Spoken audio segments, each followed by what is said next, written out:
best friends, so ayan, huwag po kayong maingay kasi meron po tayong pa-challenge kay Matia. So ayan guys, naisipan ko lang kasi na kada punta ko dito, walang thrill kung hindi natin ipa-prank or ita-challenge yung isang tao. So ayan guys, naisipan ko po siyang i-challenge na with prank. So ayan guys, nagpalobo ko dito ng 4 na ganito, may laman siyang 10 pesos coins. Then, madali lang naman tong challenge natin. So puputukin niya lang ito ng needle sa taas. So ayan guys, dahil pa-challenge tayo, meron akong bibigay sa kanya na 100 pesos. Putukin na lang po itong 4 na balot. Then, meron ditong isang nilagay ako na ano ba to? Yung mabaho guys. Nilagay natin. Once na pinutok niya, syempre guys, anong magiging reaction niya? Parang masusuka or sobrang baho nito guys. So ayan guys, ito po yung ating challenge. So, tara guys, nandun po siya sa kabilang kabilang kubo. Tara guys, sabi mo ako.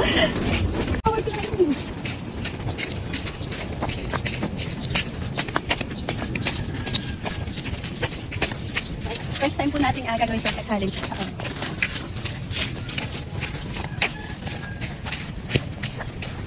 Okay guys, change outfit.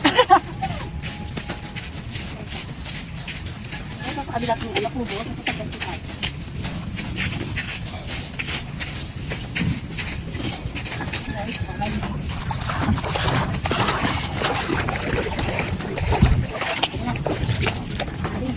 Guys, dito na tayo ngayon sa kabilang resort. Ayan guys. Pupunta na po natin si Miss Matia at ipapagawa na natin yung challenge sa kanya na putok balloon. So ayan guys, tara samahan niyo ako.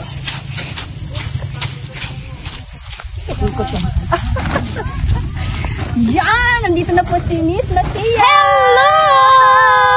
Ayan! Anong challenge mo? Puputokin mo lang itong balon. Then, okay.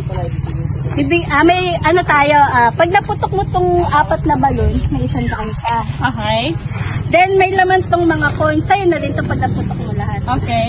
Ayan, ito lang naman ay madali na challenge. Putokin ka lang. Pag naputok mo, sa'yo na yung laman at may Okay. isang daan ka pa. Okay. Okay. Ihagis mo sa akin? Yes. Tapos ako puputokin? Yes. So, 1, 2, 3.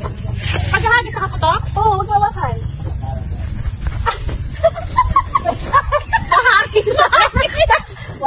Sige.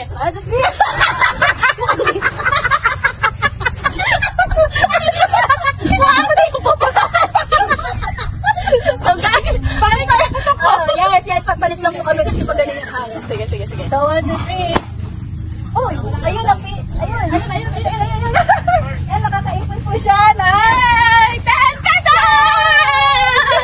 Ay, mamasahin ako sa gini! Ba't ang lagi na napupuntahan? Sige ka. Ayun. Ayun! Yay! 10 pesos! Mukhang may something dyan. So, guys. Bakit heavy yan? Yung isa? Hindi ano to yung ubas? Okay. Pang third balon na po natin. Yay!